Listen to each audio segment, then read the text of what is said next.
of us think compulsively all the time. That is to say, we talk to ourselves.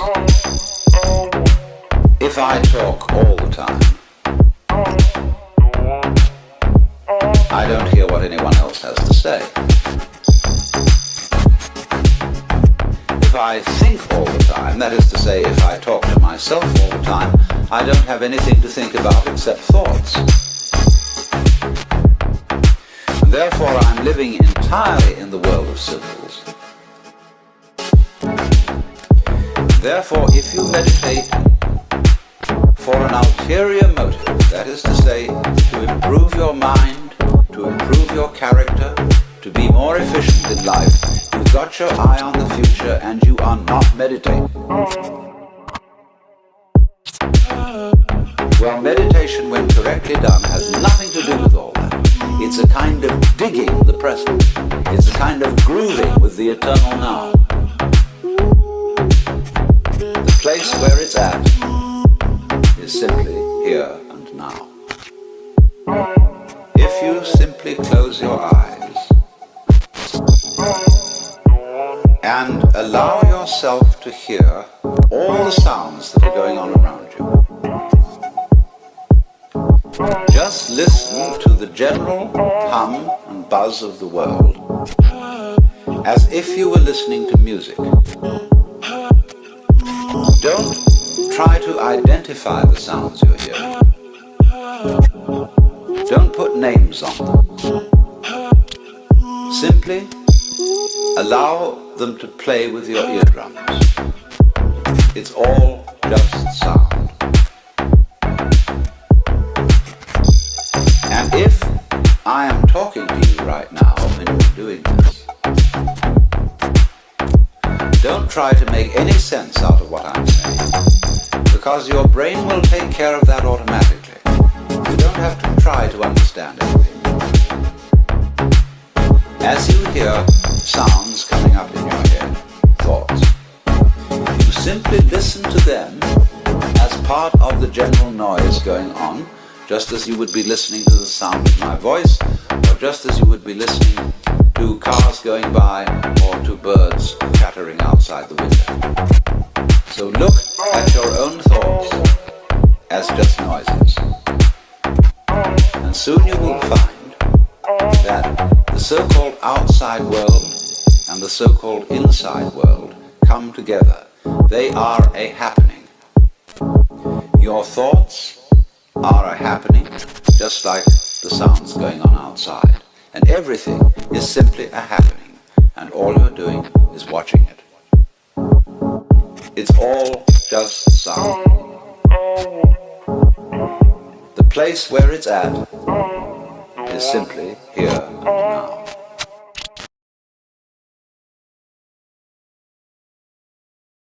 Up here. What is up, guys? Evan Aldo here. Welcome. We are watching one lion speak right now. And yeah. Because of New York City's deadly sanctuary policies, as we have in California. Get another lion queued up. I think he's doing this on purpose. He was released again to reoffend. The Biden administration then provided this illegal alien criminal with a free, taxpayer-funded flight from New York to Georgia, where he was arrested yet again, constantly, this time for stealing from a Walmart along with his gang member brother, who was a bad one. Only after being released a third time. What's up, Eric? What's up, Kathleen? Let me know if you guys are able to hear me okay, if everything sounds all right. Got a lot of stuff going on at the same time here, but I think we're going to be good. Whom to pray. That's what he did. He hunted. It was like a hunter. We're going to show him who the hunter is. This horrific atrocity should never have been allowed to happen. And as president, I'm fighting every single day. This line's looking pretty good. Such a tragedy never happens again. We don't want this to happen. He's probably going to go on, at the same time, Jerome. Under the law I'm signing today, the Department of Homeland Security will be required to detain all illegal aliens who have been arrested for theft, burglary, larceny, shoplifting, assaulting a police officer, murder, or any crime that results in death or serious injury. In addition, for the first time ever, this act gives state governments the ability to sue the federal government for immediate injunctive relief if any future administration ever again refuses to enforce the immigration laws of the United States. Okay, good. Thank you so much, Simone. Appreciate it. I mean, we're coming up a little bit yields. We'll see what the Lion 2.0 has to say. That was happening for 4 I think it's going to reject and come down. I could be wrong. I think it's going to generally come down here. Amazing. You'd say, how can people? Because if the market comes down, that should. How can they allow criminals to pour into our country and then try and defend it? And they're still trying to defend it, but they can't. That's why I'm here instead of somebody else, actually. It's the biggest reason. I believe it's the single biggest reason. Inflation was horrible. Many things were horrible during that administration. When you look at what took place in Afghanistan, the way they got out, not that they got out, but the way so many things were horrible. But to me, this was the worst of all. It's a landmark law that we're doing today. It's going to save countless innocent American lives. I want to thank every House Republican, every Senate Republican, as well as the 12 Senate Democrats and the 48 House Democrats who voted to pass this vitally important bill, and many of them are with us today, and I really do appreciate it. And I very much especially appreciate the bipartisan support. The Democrats, really a big percentage of them came through, and plenty of them wanted to. They probably felt they couldn't, but they really wanted to. That they don't understand that would have made them a lot more popular, would have made them a lot better with their people. The ones that didn't are going to be sorry, because the people are not going to forget that 1.0 line? This is a 2.0. incredible tribute to an unbelievable This one's looking good though. young lady. Like the teeth. We're joined today Biologically, he looks by great around supporters of 70. our new Yeah, he's got a lot of strong shit on his policies, face and they though, are but indeed you know. strong, including Vice President Vance. Looks like he lost a little weight. Secretary Scott Bessent, who just got approved, by the way. Where's Scott? He just got approved. Scott, I'm very impressed. Got a lot of Democrat votes. He got a lot of Democrat Yeah, look at votes. what they're rejecting Is there. that a good thing? Or I don't think let's wait till what Powell has to say. But I don't know. It kind of looks like we're going to go down more, but we'll see. The important one to look at here would be right around, that February. Where is she? Where is Christy? So 2 more weeks of bearishness, maybe. Great. Stand up, please. You have such And an then important we should be job good, to maybe do. into... Because the next Fed meeting is in March. Let's go to Fed Watch tool here. So the next one is going to be March, Don't let which... that look fool you. That look is... March 19th, so maybe that'll really... It's going to be a pause, She's having probably. to sit here and even listen to this today. Another December. one who's done a job like nobody that I've seen in a long time. Tom Homan, he's my friend, but he is something special. He's something One line, 2 line. And Tom and Christy, the numbers are unbelievable. What's happened? It's like just shut down. Nobody thought that was even possible. It's just shut down. They showed an area that a year ago had thousands and thousands of people rushing into our country. And today there was nobody there. It was like a beautiful sight. And also Senate Majority Whip John Barrasso. Great guy. Great guy. Thank you, John. I also want to thank the bill sponsors, Senator Katie Britt. Katie, thank you, Katie. Congressman Mike Collins, and Mike, you were fantastic from Georgia. He took this. He loves this state, and he took this very personally. So thank you very much, Mike.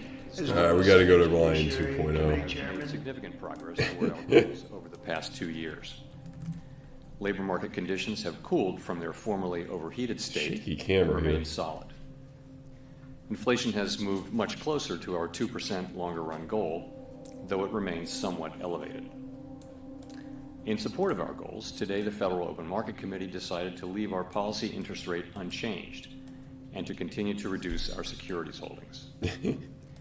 I'll have more to say about monetary policy after briefly reviewing economic developments. Recent indicators suggest that economic activity has continued to expand at a solid pace.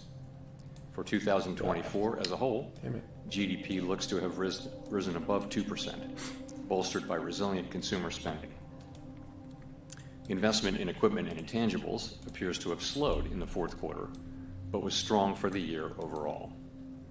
Following weakness in the middle of last year, activity in the housing sector seems to have stabilized. In the labor market, conditions remain solid. Payroll job gains averaged 170,000 per month over the past 3 months. Following earlier increases, the unemployment rate has stabilized since the middle of last year, and at 4.1% in December remains low. Nominal wage growth has eased over the past year, and the jobs-to-workers gap has narrowed. Overall, a wide set of indicators suggest that conditions in the labor market are broadly in balance. So it's still kind of hawkish. The labor market is he not cares a a source lot of about significant labor market, inflationary obviously. pressures. Inflation has eased significantly over the past 2 years, but remains somewhat elevated relative to our 2% longer-run goal. Estimates based on the Consumer Price Index and other data indicate that total PCE prices rose 2.6% over the 12 months ending in December, and that, excluding the volatile food and energy categories, core PCE prices rose 2.8%. Longer-term inflation expectations appear to remain well anchored, as reflected in a broad range of surveys of households, businesses, and forecasters, as well as measures from financial markets. Our monetary policy actions are guided by our dual mandate to promote maximum employment and stable prices for the American people. We see the risks to achieving our employment and inflation goals as being roughly in balance, and we are attentive to the risks on both sides of our mandate. Over the course of our 3 previous meetings, we lowered our policy rate by a full percentage point from its peak. That recalibration of our policy stance was appropriate in light of the progress on inflation and the rebalancing in the labor market. With our policy stance significantly less restrictive than it had been and the economy remaining strong, we do not need to be in a hurry to adjust our policy stance. At today's meeting, the committee decided to maintain the target range for the federal funds rate at 4.25% to 4.5%. Now, lying, it sounded hawkish. We know that reducing policy restraint too fast or too much could hinder progress on inflation. At the same time, reducing policy restraint too slowly or too little could unduly weaken economic activity. Slightly less hawkish. In considering the extent and timing of additional adjustments to the target range for the federal funds rate, the committee will assess incoming data, the evolving outlook, and the balance of risks. We're not on any preset course. As the economy evolves, we will adjust our policy stance in a manner that best promotes our maximum employment and price stability goals. If the economy remains strong and inflation does not continue to move sustainably toward 2%, we can maintain policy restraint for longer.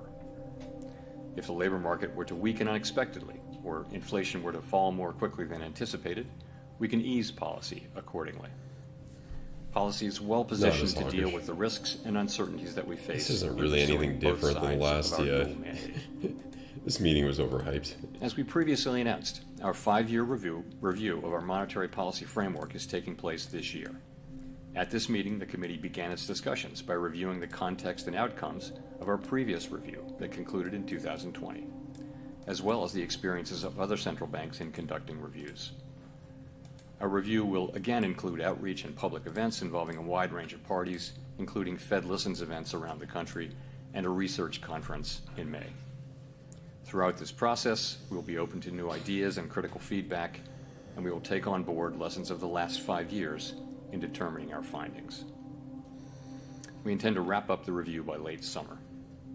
I would note that the committee's 2% longer-run inflation goal will be retained and will not be a focus of the review.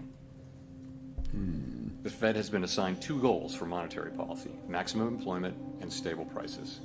We remain committed to supporting maximum employment, bringing inflation sustainably to our 2% goal, and keeping longer-run inflation expectations well anchored. Our success in delivering on these goals matters to all Americans. We understand that our actions affect communities, families, and businesses across the country. Everything we do is in service to our public mission. We at the Fed will do everything we can to achieve our maximum employment and price stability goals. Thank you. I look forward to your questions. A quick speech. Okay. Chairman Steve Leisman from CNBC. Said nothing different. Mr. Chairman, at a event in Davos, or to Davos anyway, the president said he'll demand that interest rates drop immediately. So I guess I have a three-part question. Has the president done this to you? Has he made that demand? Secondly, what is your response to that? And third, what effect, if anything, if any, does a president making these kind of remarks have on policy? Thank you. Three questions.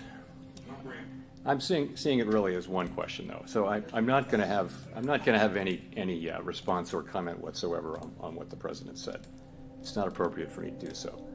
The public should be confident that we will continue to do our work as we always have, focusing on using our tools to achieve our goals and really keeping our heads down and doing our work, and that's how we best serve the public. Can you just comment on whether he's physically communicated this demand to you? I've had no contact. Thanks. Nick Timmeros, The Wall Street Journal. Chair Powell, you and several of your colleagues said around the time of the last meeting that your policy stance was meaningfully restrictive. Given economic and financial market developments Nothing's since happening. then, This doesn't how even has your confidence changed in an assessment slightly that says up here. interest rates are meaningfully restrictive? I don't think that my assessment really has changed. I mean, a couple of things have happened. We've gotten this doesn't more have strong much, data, yeah. but we've also seen rates move up at the long end, which could represent a tightening in financial conditions. I think if we look back over the past year or so, we can see that policy is restrictive. If you look at the effect of high rates on interest-sensitive spending, for example, in housing, and if you look at the achievement of our goal variables, we're seeing the economy move toward 2% inflation and has moved largely to maximum employment. So we literally look at movement toward the goal variables to make that assessment. Now, policy is meaningfully less restrictive than it was before we began to cut. It's 100 basis points less restrictive. And He sounded a little for more that hawkish, reason, yeah. we're going to be He said the focusing same on crap he seeing normally says, though. real It wasn't progress really on anything inflation, different. or alternatively some weakness in the labor market before we consider Arm going off. making adjustments. If I could follow up, does the economy here warrant meaningfully restrictive interest rates? And would you judge interest rates to still be meaningfully restrictive if you were to lower them by another quarter point? So I think our policy stance is very well calibrated, as I mentioned, to balance the achievement of our two goals. We want policy to be restrictive enough to continue to foster further progress toward a 2% inflation goal. At the same time, we don't need to see further weakening in the labor market to achieve that goal, and that's kind of what we've been getting. The labor market has really been broadly stable. The unemployment rate has been broadly stable now for 6 months. Conditions seem to be broadly in balance, and I'd say you look at the last couple of inflation readings, and you see we don't overreact to two good readings or two bad readings, but nonetheless, the last couple of readings have suggested more positive readings. So I think policy. Well, the other line is speaking too, so that could be a good buy right here, honestly. Like that's I mean, it could break down, interpret the sure, removal but of the line from the statement that inflation has made progress towards the 2% goal? Is that no longer the case? That's a No. good So let me look. If you just look at the first paragraph, we did a little bit of language cleanup there. We took out a reference to since earlier in the year as it related to the labor market, and we just chose to shorten that sentence. Again, I mean, if you look at the sort of intermediate data, it was good, and there was another inflation reading, I guess, just before the December meeting. So we've got two good readings in a row that are consistent with 2% inflation. Again, we're not going to overinterpret two good or two bad readings, but this was not meant to send a signal. Other than this, you can take away from all of this that we remain committed to achieving our 2% inflation goal sustainably. Follow up. We've seen inflation expectations across a number of measures rise sharply, which has in part been linked to tariff concerns. But there's also been this encouraging data that you mentioned in terms of CPI and rent indices. So how would you characterize concerns about upside risks to inflation across the committee, especially those tied to policies related to the Trump administration? Well, I'd say you see This expectations stuff moving always up a means little the bit market's going at to the dump. short Whenever end, you but have not the at the people long talking run, about which is where it really leverage, matters. And those could be related to what you mentioned, some of the new policies. I think where the committee is very much in the mode of waiting to see what policies are enacted. We don't know what will happen with tariffs, with immigration, with fiscal policy, and with regulatory policy. We're only just beginning to see, actually are not really beginning to see much. And I think we need to let those policies be articulated before we can even begin to make a plausible assessment of what their implications for the economy will be. So we're going to be watching carefully, and as we always do, this is no different than any other set of policy changes at the beginning of an administration. We'll patiently watch and understand, and we're jumping. Kind of not be in a hurry to get to a place of understanding That what trade our would be doing policy well. response should be until we see how it goes. Oh, I got something to show you guys. There we go. Michael, Two McKee, trades Bloomberg on Television BYDFI. and radio. You and your colleagues are interested, normally link down below. condition future policy moves with the phrase, if the economy develops as we anticipate. Is it fair to say that since there's a lot unknown about what this administration's fiscal policies are actually going to be, that you don't have a medium to long-term economic forecast that you can have confidence in? Or if that's not true, can you lay out what you think is going to happen in the economy, how you see it developing?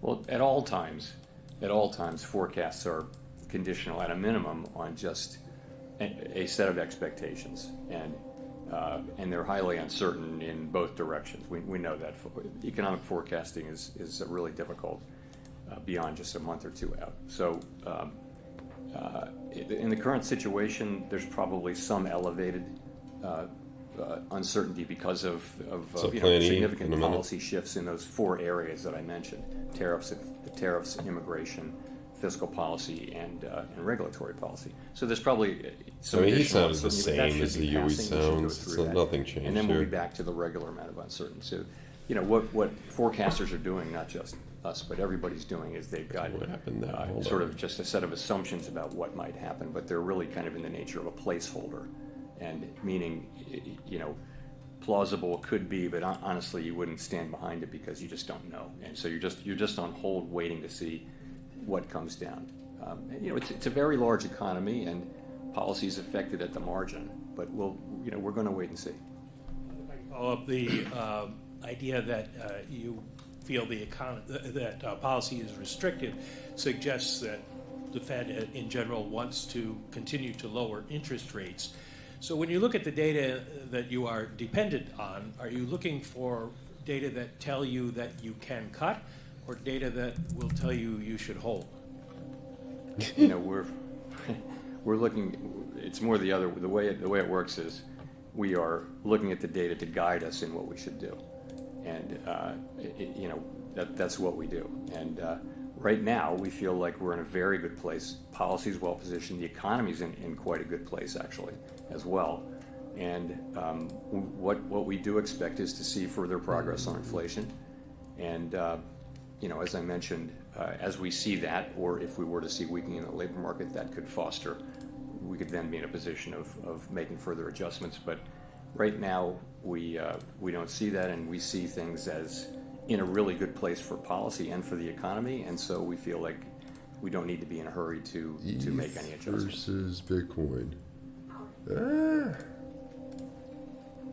Howard Schneider with Reuters. Thank you very much. In 2021 at a central bank conference, you said, quote, throughout my career in both public and private sectors, I've seen that the best and most successful organizations are often the ones that have a strong and persistent commitment to diversity and inclusion. These organizations consistently attract the best talent by investing in and retaining a world-class workforce. First question is, do you still believe that? And if so, how do you intend to put that belief into practice while remaining consistent with the recent executive order prohibiting diversity and inclusion efforts?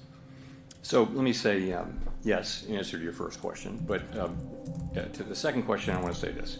We are, like others, we're reviewing the orders and the associated details as they're made available. And as has been our practice over many administrations, we are working to align our policies with the executive orders as appropriate and consistent with applicable law. And I want to add that I'm not going to have anything more specific for you today on this whole set. It could jump up. Just follow up quickly on that. I'm wondering Yeah. how you're getting that to be consistent with the Dodd-Frank law's stipulations about maintaining an Office of Minority and Women's Inclusion. So I did mention consistent with applicable law, right? Oh, he's getting so annoyed with this because he doesn't even know what the hell's in the executive order, nor does he really. I mean, does Powell hire people? I don't even know how it works. Like, does he even have? Steve's question, what reassurance can you give the American public that the Fed will continue to operate independent of politics under this administration? That's a good question. You know, as I've said countless times over the years, this is who we are. This is what we do. We study the data. We analyze how it will affect the outlook and the balance of risks, and we use our tools to try to, given our best understanding, our best thinking, try to achieve our goals. That's what we do. That's always what we do. Don't look for us to do anything else. And that's, you know, lots of research shows that's the best way for a central bank to operate. That'll give us the best possible chance to achieve these goals for the benefit of the American people. That's always what we're going to do, and people should have confidence in that, as I said a few minutes ago. You've said that the Fed is in wait-and-see mode based on the policies that come out of this administration. Has the Fed started to model what policies like mass deportations, changes in immigration policy specifically, would look like for the workforce and for inflation? So one of the things our staff does is they look at a range of possible outcomes, and they tend to go from really good to really bad, and it's one of the best things that they do. And in each teal book, you can look at the 5-year-old teal books and see they're alternative simulations. So that's what they do. There'll be a baseline, and then they'll show 6 or 7 alternative scenarios, including really good ones and not so good ones.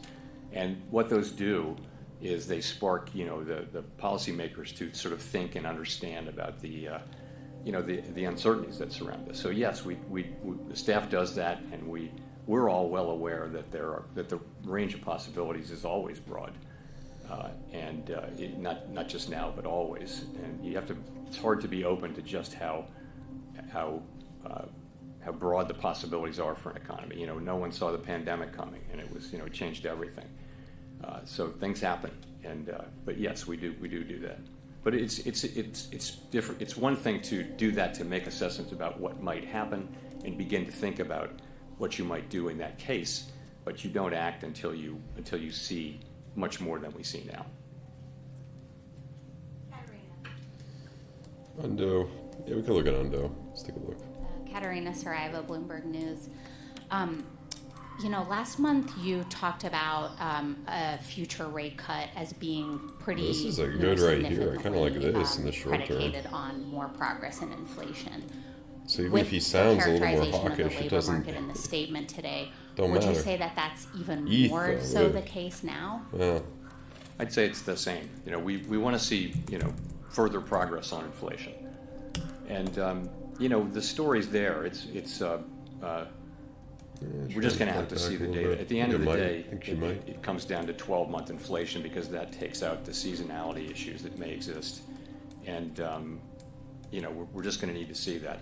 We think we see the pathway for that to happen. One example, a key example, is that you now do see owner's equivalent rent and housing services, the way it's calculated for PCE. You see that coming down pretty steadily now, and that's the place where most of the remaining gap is. In addition, a big part of the overrun, as you will know, was from non-market services, which don't tend to send much signal. So you can look through all that and think, okay, then we seem to be set up for further progress.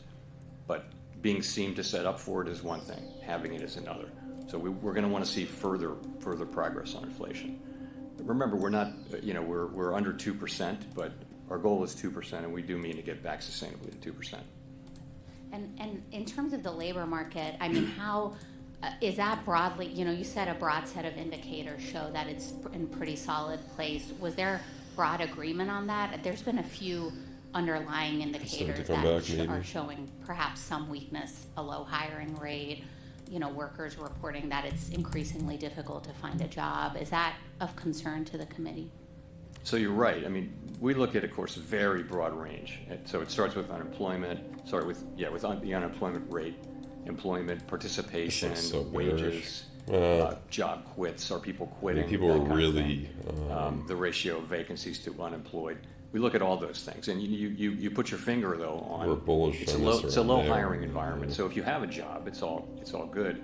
But if you have to find a job, the job finding rate, the hiring rates have come down, and that's more typical of a.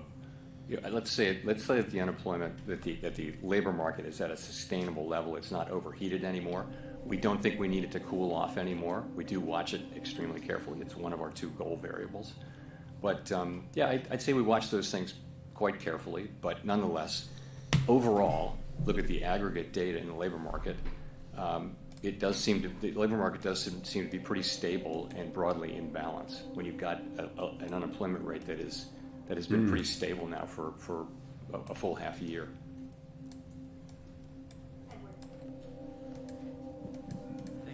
Thank you, Mr. Chairman. Edward Lawrence with Fox Business.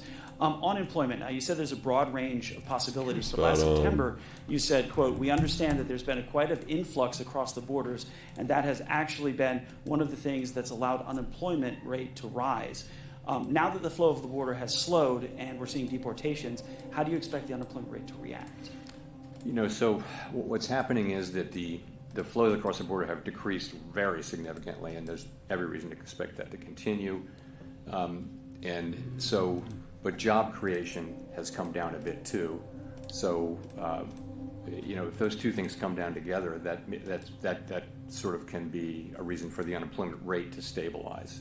In other words, the break-even rate, as population growth slows, the break-even rate that you need in new jobs to make to make jobs for workers declines as well.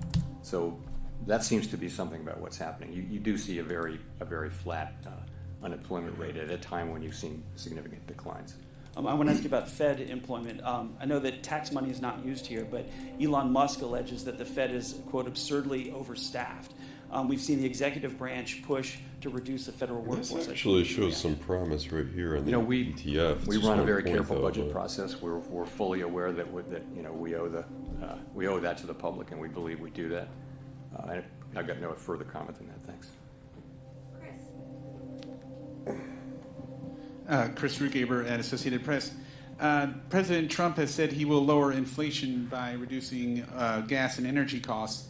Do you see such costs as a particular driver of inflation, and would lowering them have a dramatic effect?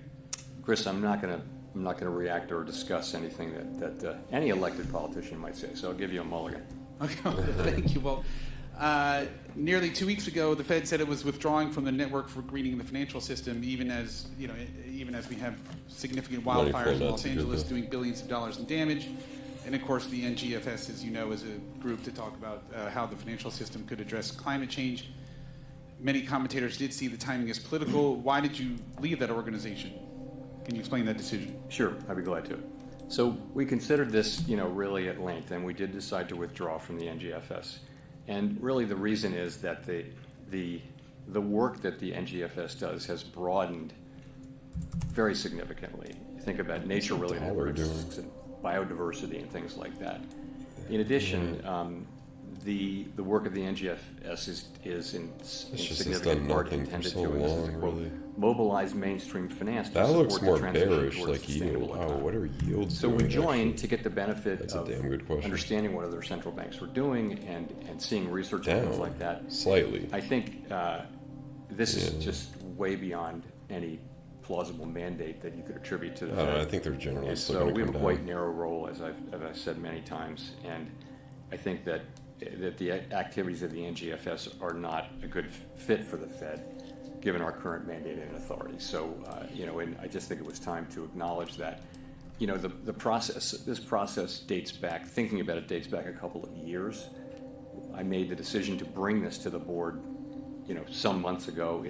The process just took time to get here, and this is when we got it and voted on it. So I like that. And I'm aware of how it can look, but it was really not driven by politics. It was driven by kind of the disconnect between the work of the NGFS and our mandate. Other central banks have different mandates and belong to the NGFS. We have no criticism of them, but it just isn't. It's not right for the Fed.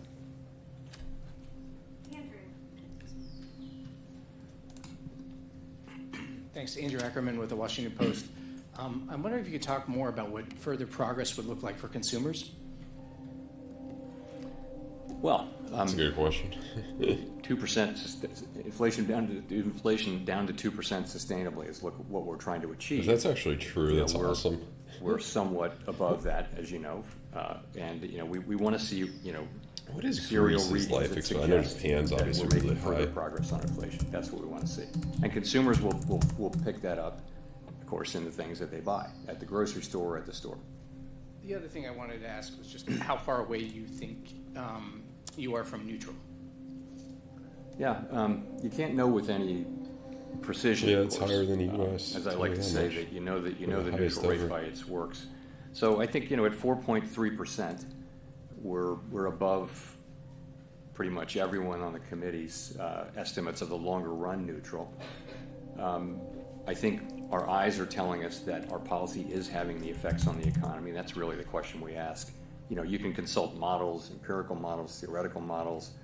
You really have to just look out the window and see how your policy rate is affecting the economy. And I think we see that it's having meaningful effects in bringing inflation under control. It has helped bring the labor market into balance as well. So that's what we think. I would say we're meaningfully above it. I have no illusion that anyone knows precisely how much that is. But not knowing that and having cut 100 basis points means that it's appropriate that we not be in a hurry to make further adjustments.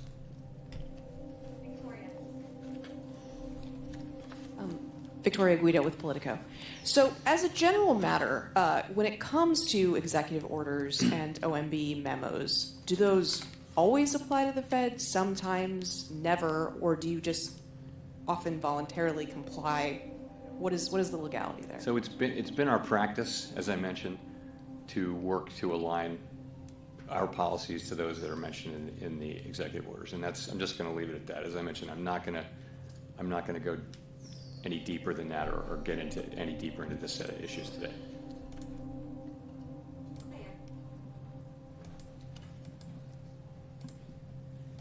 Claire Jones from the Financial Times. Two questions, if I may, on tariffs. Well, first of all, we've seen global trade wars before, notably in 2019, last time around, but then we were in a very different place on both inflation and growth. If we see tariffs of the same sort of magnitude that we got then, which I know is big if, what do you think might be different this time around? And secondly, Tiff Macklem said there was no doubt that the threat of tariffs was a big driver of the cut by the Bank of Canada today. What sort of information would the Fed need to see on tariffs before it was willing to take such a preemptive Bitcoin, no bueno. Thank you. Sorry, what sort of information would you need to see on tariffs? Would you need to see a strategy, actual implementation, actual movement of inflation expectations before you're actually willing to change the path of monetary policy on the basis of it? Yeah, so first of all, things are a little different now. We've just come through a high inflation period, and you can argue that both ways. You can say that companies have figured out that they do like to raise prices, but we also hear a lot from companies these days that consumers have really had it with price increases, and so I don't know how that shakes out. Nonetheless, you're coming through a situation where we're not quite back to 2%, and that's just different. In addition, the kind of footprint of trade has changed a lot as trade is now spread around. It's not as concentrated in China as it was. There was a lot more manufacturing. It moved to Mexico and other places. So there are differences, and I just think the range of possibilities is very, very wide. We just don't know, and I don't want to start speculating, as tempting as it is, because we really don't know. And we didn't know, by the way, in 2000 and I guess 18. Yeah, we I like really the music though, maybe a little too loud. Okay. The range of possibilities very, very wide. We don't know what's going to be tariffed. We don't know for how long or how much, what countries. We don't know about retaliation. We don't know how it's going to transmit through the economy to consumers. That really does remain to be seen. There are lots of places where that price increase from the tariff can show up between the manufacturer and the consumer. Just so many variables. So we're just going to have to wait and see. And the best we can do is what we've done, which is study up on this and look at historical experience, read the literature, and think about the factors that might matter. And then we'll just have to see how it goes.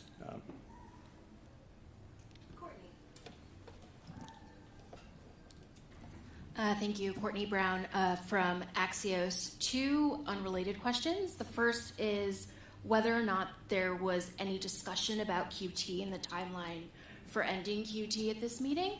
And then the second question is just, I wonder if the AI-prompted sell-off in the stock market this week signaled anything to you about the state of financial conditions? So, let's talk about runoff. So, it helps me the most focus. recent data do suggest that reserves are still abundant. Reserves remain roughly as high as they were when runoff began, and the federal funds rate has been very steady within the target range. We track a bunch of metrics, and they do tend to point to reserves being abundant. We do intend to reduce the size of our balance sheet to a level that's consistent with implementing monetary policy efficiently and effectively in our ample reserves regime. We're closely monitoring a range of indicators to assess conditions, and that should provide signals whether reserves are approaching a level that could be judged as, quote, somewhat above ample. I don't have anything to say to you about particular dates. It's just that's the process, and what we see is that rates do appear to be abundant.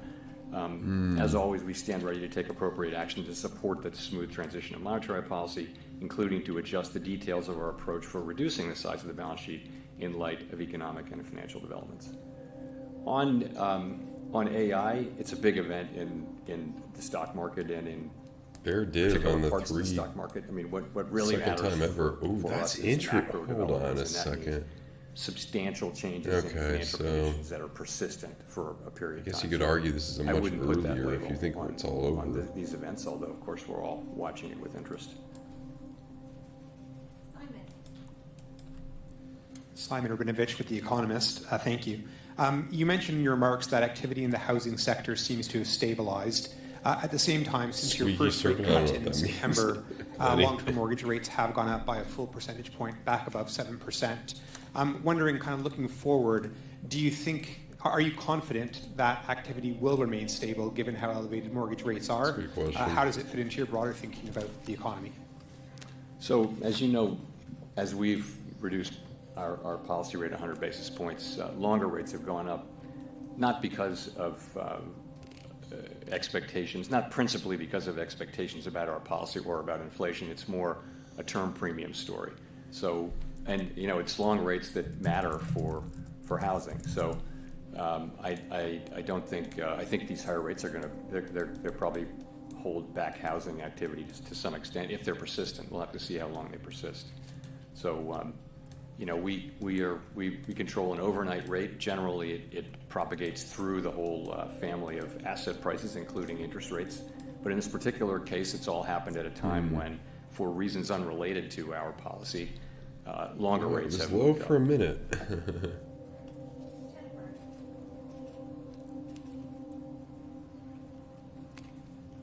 Thank you, Chair Powell. Jennifer Schonberger with Yahoo Finance.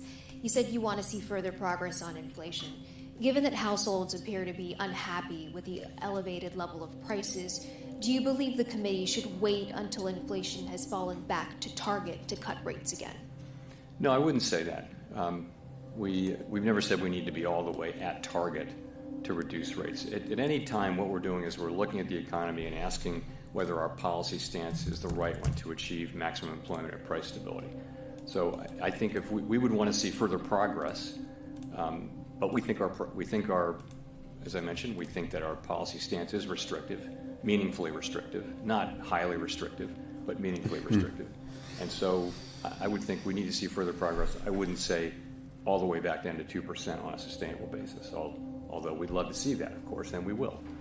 And a separate question for you on tariffs. Curious whether the threat of tariffs and not knowing whether they could stick or not creates uncertainty for business here in the United States and could cause them to pull back, ultimately weighing on growth.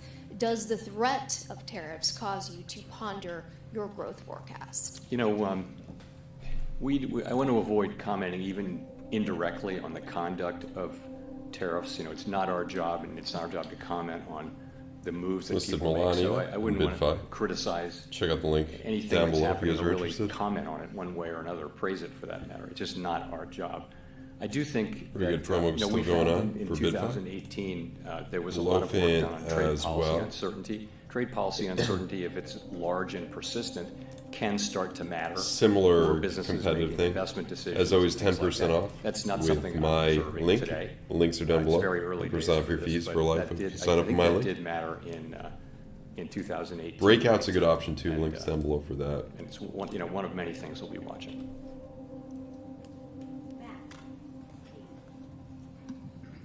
Thank you, Chair Powell. Matt Egan from CNN.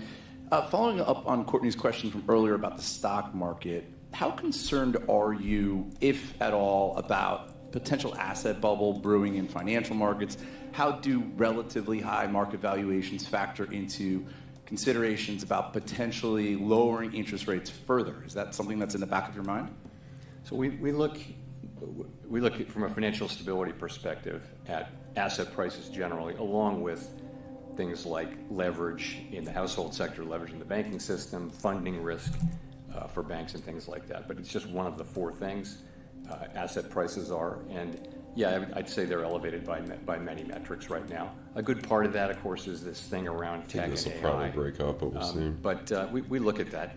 But we look at how resilient the households and businesses and the financial sector are to those things. So we look at that mainly from a financial stability perspective, and we think that there's a lot of resilience out there. Banks have high capital, and households are actually overall, not all households, but in the aggregate, households are in pretty good shape financially these days. So that's how we think about that. We look at overall financial conditions, and you can't just take equity prices. You've got to look at rates too, and that represents a tightening in conditions with higher rates. So overall, financial conditions are probably still somewhat accommodative, but it's a mixed bag.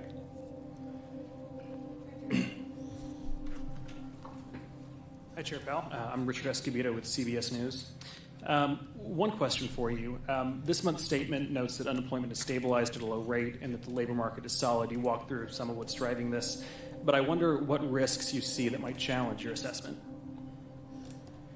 Well, the things we discussed earlier. One is that there's a low hiring rate, and so that if there were to be a spike in layoffs, if companies were to start to reduce headcount, you would see unemployment go up pretty quickly because the hiring rate is quite low.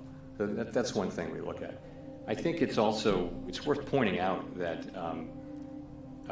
for lower income households, they're under significant pressure, and in the aggregate, the numbers are good, but we know that people at the lower end of the income spectrum are struggling with costs, and really it's high inflation. Yeah, what's for new? the basics of It's life. always the way. It's not so much the inflation now; it's the price level, because inflation has raised prices. Inflation is now much closer to target, but people are really feeling that. But overall, this is a good labor market. You're at 4.1% unemployment. That's just a really good level, and you've been solidly there now for 6-7 months. Amazon's doing pretty Job well. creation is pretty close to a level that will hold the unemployment rate there, given that there'll be much lower population growth. One more question. Some of the uncertainty around immigration policy, is, in your assessment, is that making it harder for businesses and the Fed to plan going forward? We hear anecdotal reports, but I don't see there's nothing in the data yet on that. But you hear that kind of thing about construction, for example. It's true, Steve. Yeah. Businesses that are dependent. He on, doesn't. At this point, he's just immigrant like, labor yeah, get me off of here. Are saying that it's suddenly gotten harder to get people. But you don't see that in the aggregate. Stuff he's saying about you hear it anecdotally. That's always that's always been the narrative. And I'm not saying it's not true, but that's always been the narrative. The uncertainty is certainly a theme today, and I'm wondering, are there any periods from your career, or as it relates to markets, the economy, what's going on here in Washington and beyond, or from lessons from history that may provide some guidance for a central banker operating in uncertain times like today? I guess I'd say this. Uncertainty is with us all the time. It is human nature, apparently, to underestimate how fat the tails are in a way. The possibility, we think of things in a normal distribution, and in the economy it's not a normal distribution. The tails are very fat, meaning things can happen way out of your expectations. It's never not that way. I wouldn't, if you think about it, think about the first few months of the pandemic. That was uncertainty. Are we going to be able to reopen the economy? If so, when?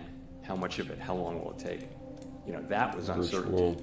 What we have now is a good labor market. We have the economy growing at 2 to 2.5%. Inflation's come down to now. It could be good, especially with the number was 2.6. 3-day trigger forming. That could continue forward easily. We look at core because it's a better indicator of future inflation. So the yes, the price level went up a lot for inflation, and people are feeling that, and they're not wrong. But so the kind of uncertainty we have is just a usual level of uncertainty about the economy, but then policies which are not for us to criticize or praise, really. Those are policies which people have been elected to implement. They're implementing them with a view to making a better economy.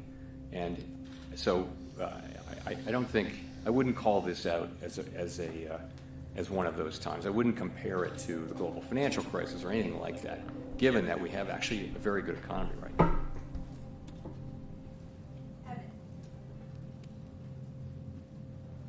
Evan Reiser with Market News International. Chair Powell, is a March cut still on the table? And then additionally, are you looking to see better than expected data on inflation to cut? Or are you looking for inflation data that roughly aligns with current forecasts? So, as I mentioned, the economy's strong, the labor market's solid, downside risks to the labor market appear to have abated, and we think disinflation continues on a slow and sometimes bumpy path. That tells me, and the other members of the committee, the broad sense of the committee actually is that we don't need to be in a hurry to adjust our policy stance. Your second question was? Whether or not you need to see better than expected inflation data or just inflation data that roughly aligns with your current forecasts. It's one of those things we'll know it when we see it, but more the expectation is that we will make continued progress. And, that's what we want. We'll know it when we see it. It's going to have to be something that isn't just idiosyncratic. You're going to want to see, continued progress with housing services inflation. You're going to want to see inflation behaving in a way that builds confidence that we are really making progress. That's what it's going to be. And, is that better than our expectations? If we expect to see that, it's just a question of when.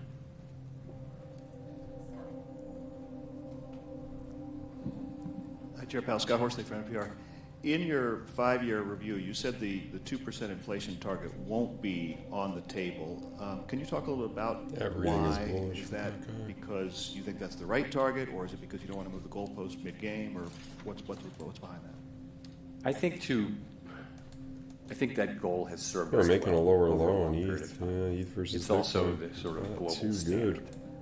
I think that if a central bank wanted to look at changing that, you wouldn't do it at a time when you're not meeting it anyway. I would not look at changing it anyway, but I certainly wouldn't look at it at a time when you're not meeting it.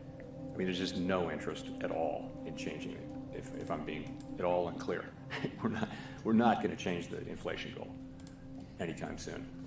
And 5 years ago, if I can paraphrase what y'all decided, it was you're going to not raise interest rates preemptively to head off inflation until you see sort of the whites of the eyes of inflation, because the solid labor market was so beneficial. Have the last few years changed your thinking about that? So what we really said was that we wouldn't look at a strong labor market and raise rates unless we saw some evidence of inflation. So the thought was that we'd seen really low levels of unemployment with no sign of inflation. So why would you preemptively want to put people out of work in the absence of any kind of any evidence that suggested that this was not a sustainable level?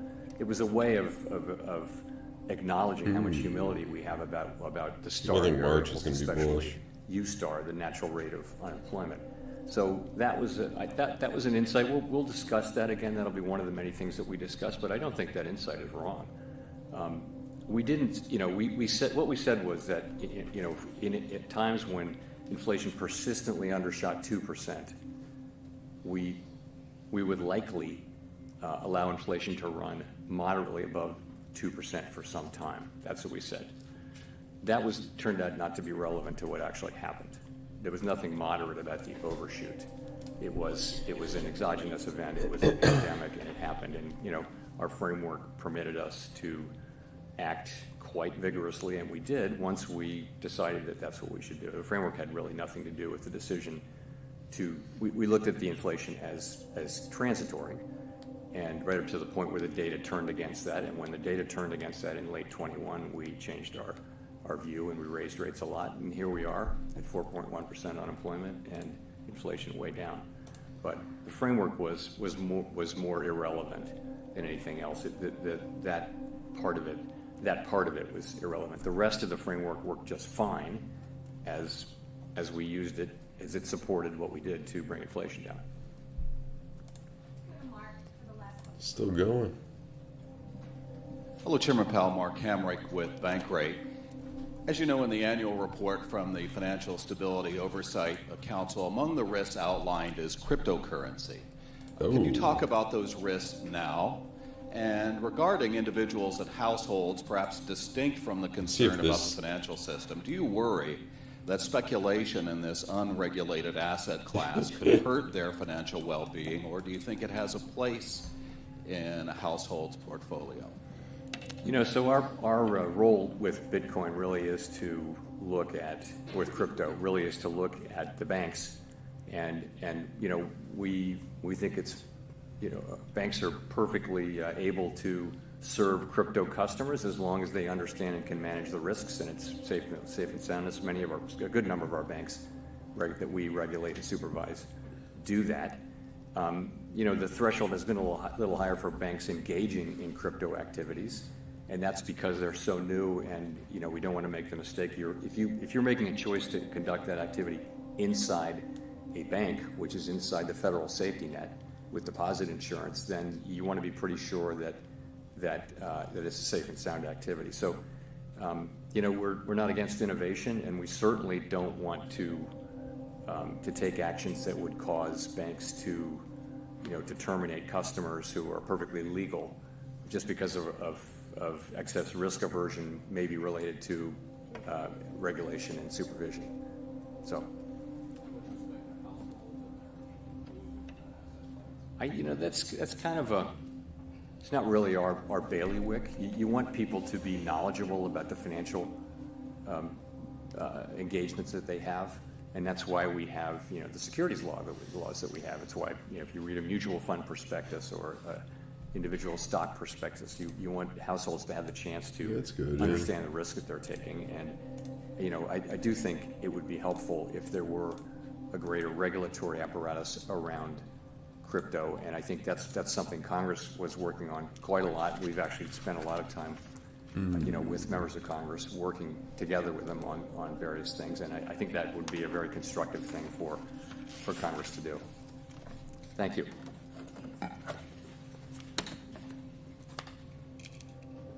Well, and the lion is off.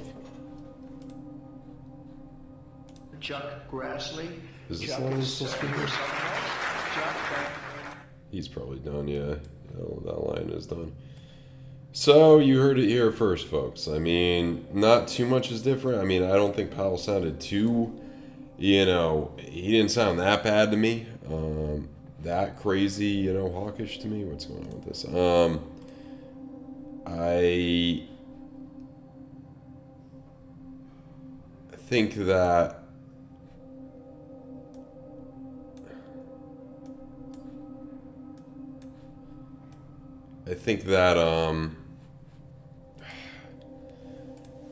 I don't know. I think we're generally still going to do good throughout this year, even with still quantitative tightening for now. I don't know. That's kind of just what I feel like at the moment. I don't know. That's what I kind of feel like. Powell didn't really say much. That was different. He kind of hinted at rates, potentially going lower at this year, but not by a lot. Kind of just the same stuff he normally says. In terms of what we're looking at for, Bitcoin, in terms of what it may do right now, I mean, I would be in the short term more inclined to try to long up to maybe 110 or something. You could hedge the bet a little bit, a short down there, and then long up to 110. If one of them wins, you'd probably be profitable. Or you will be profitable if one of them wins. We still have an all season without QT. QE. Yeah, I mean, we saw a little bit of it, but not a true full out altcoin season. I think it's possible, but I think we need QT to end, and it will end, similar to what kind of, Canada just ended it. So I think the next FOMC meeting may really get that going. I think March, you'll start to see, I think March is going to be a good month for alts. You'll really start to see things turn around, I think. When will dominance drop? I don't know. Let's look at it. I think it'll generally continue to drop. I mean, I think it's still starting to reverse course. Big area, 59 right there. So, yeah.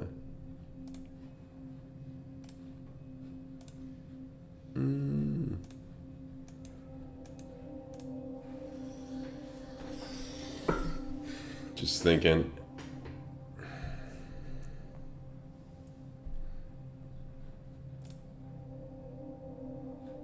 I think we'll reject from this point. Maybe a double top. I mean, sure, you could come up a little bit higher, but yeah, I mean, if you're basing it off what Powell's saying and you're looking at some of these, that looks continuous. I guess it could jump farther. I mean, I think that, let's just zoom out here a little bit. Let's see what Bitcoin dominance did. So that was the top there, and then you were generally just straight downward.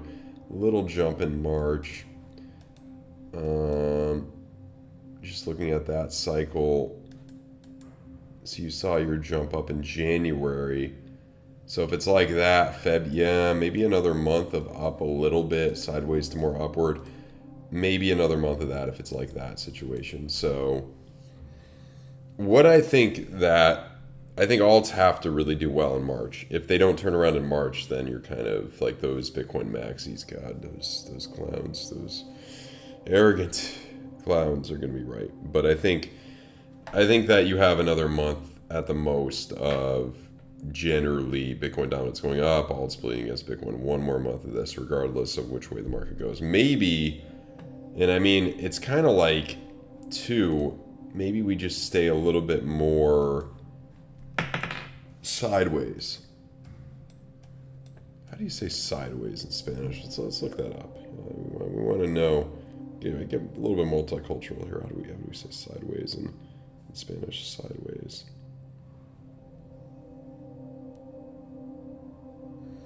Obliqua.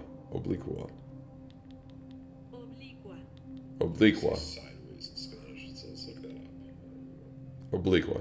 Okay, so yeah.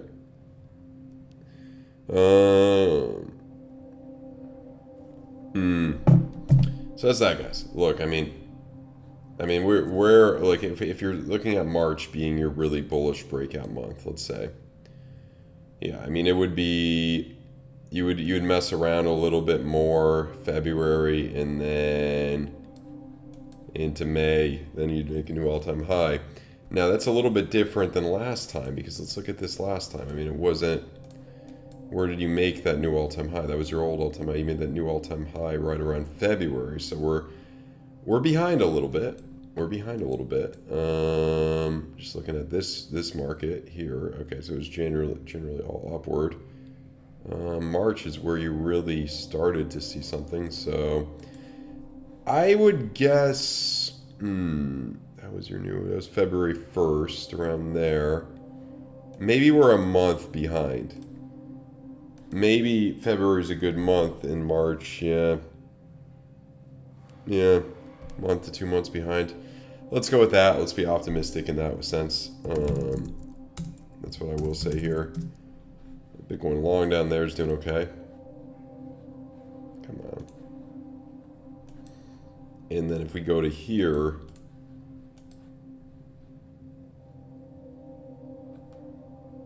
January 18th. Trump coin too. Yeah, I mean, I'm still in that long. I don't know if that's the best idea, but yeah, I'm in that one. Honestly, like, I sound like the biggest goddamn degenerate in the world. Honestly, out of everything I've looked at today, this price shows the most promise. I got some Trump NFTs, so I mean, yeah, I'm not too. I mean, they were up at this. Trump NFTs were like $1,300 a pop, down 60%. So you're looking at like 500 right now. Let's see what they are in Magic Eden. I'm just curious about what they might be.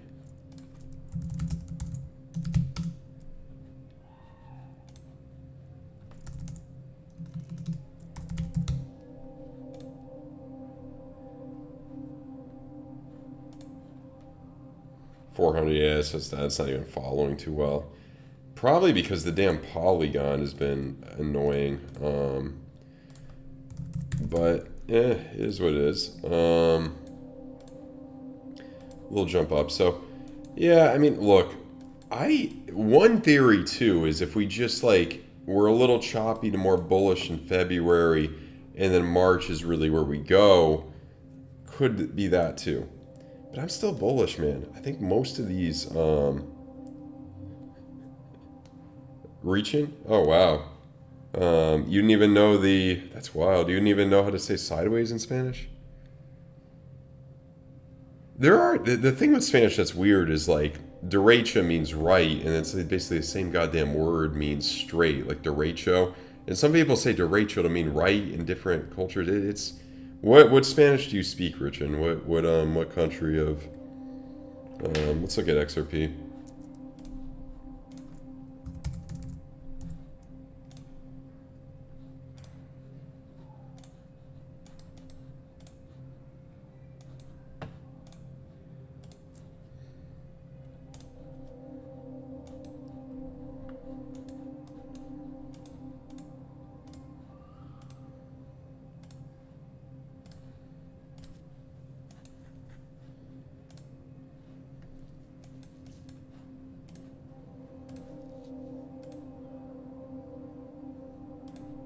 Right there. That's not even yeah. XRP I think will generally be good. I mean, I think you'll at least get up to like, I would hope at least a double, 6 months, $6 or more. I would think is a good goal for XRP. I think it will do pretty well. Mexico, okay. Yeah, I mean, Mexico, that's pretty, I would say Mexican Spanish is like, it's slower. Probably a little bit more slang than somewhere like Colombia or Peru. Mexican Spanish is not hard to understand generally. I mean, it depends how you learned and all that. Mexican Spanish is probably one of the most similar to like Spain Spanish, a little bit slower in that aspect. So yeah, but it's like funny, you speak fluent Spanish and you don't even know how to say sideways. Like that's kind of crazy. But yeah.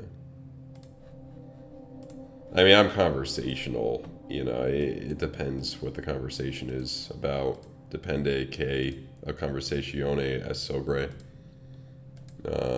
Sueño el más como un gringo. I mean, I'm sure that sounded very, very broken.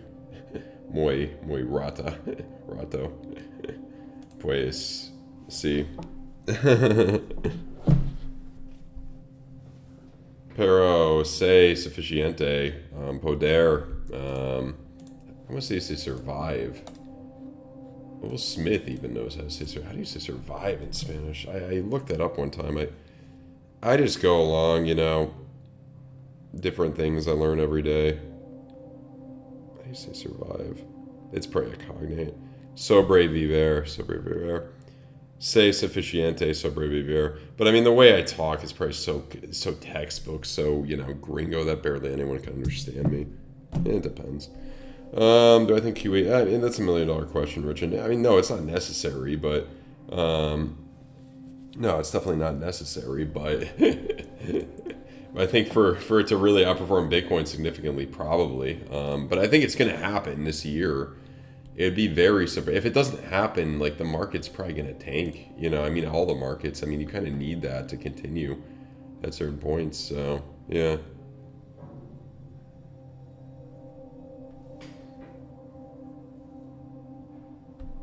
So brave, Vivir. Gracias. Yeah. He estado practicando todos los días. Estoy aprendiendo más a más. Más y más todos los días. Poco a poco. Poco a poco. But it's like, you know, you think you know so much, then somebody says something, you're just like, oh, what? Yeah.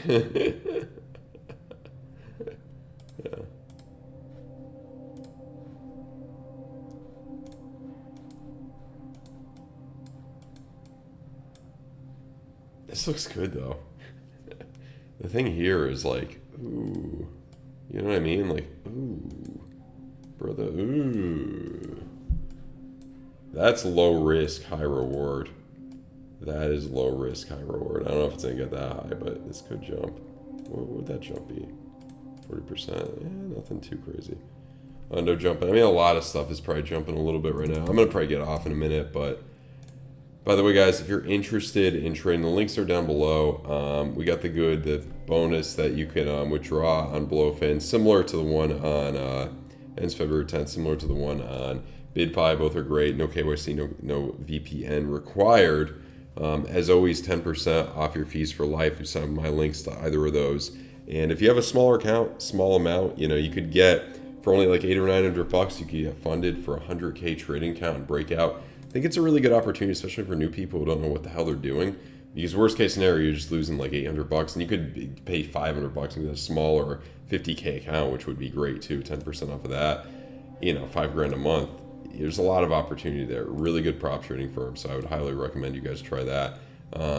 Obviously, if you have capital and you know what you're doing, it would be better to trade on like BYDFI or BloFin. But to start out, Breakout would be prop trading is a really good opportunity, I think. So check it out. Links are down below. Bullish bear. A place that we lose. If Bitcoin loses 70K, I would be depressed, and yeah, it would most likely be a nightmare. Hopefully that doesn't happen, but we'll see. For ETH, that could get a little bit more. I mean, if you're making lower lows in these September lows, getting below 24,400, 2,500, that'd be pretty depressing.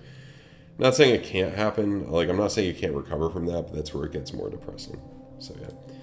But no, I think I would follow the 4-year cycle. I think we're going to be okay. We got QE around the corner, I think. It's probably going to be the next Fed meeting. I mean, he sounded he just sounded boring, like not hawkish or, well, maybe a little more hawkish, but, you know, just the same old. So no difference here, but I think the next one, it's going to be more with some pressure from Trump or whatnot. Other line, you know, two lines commingling. This line's looking pretty good. So, yeah. But anyway, guys, hope you guys check out the links down below. A lot of really good promos I worked on getting you, especially the 10% off. And oh yeah, I should have showed you. Yeah, the trades right here. Trump coin trying to pump back up. We'll see what happens. I'm excited about that. So yeah, guys, really appreciate you guys.